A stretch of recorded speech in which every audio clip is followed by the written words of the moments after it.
అయ్యగారు,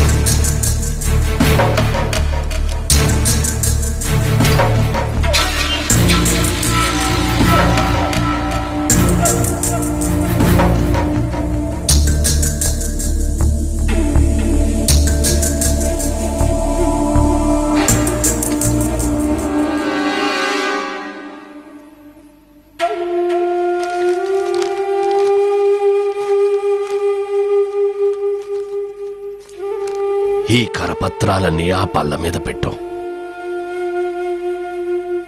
ఏం జరిగింది జోసెఫ్?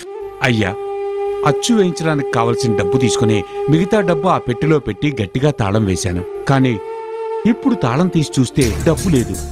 వేసిన తాళం వేసినట్టే ఉంది. డబ్బు మాయమైపోయింది. ఎవరు తీసుంటారయ్యా? నీకిచ్చిన వాడే తీసుకున్నాడు. చూడు జోసెఫ్, నీకు అవసరమైనంత డబ్బు నువ్వు తీసుకున్నావు కదా. ఇక నీకు ఆ డబ్బుతో పని లేదు కదా. ఇంకెప్పుడైనా డబ్బు అవసరం అయితే ప్రార్థన చేయి. అలాగే అయ్యా. ఆ ప్రభు ఇస్తారు. ఎంత కావాలో అంతే ఇస్తారు. ఇదిగో తీసుకుని వెళ్ళు.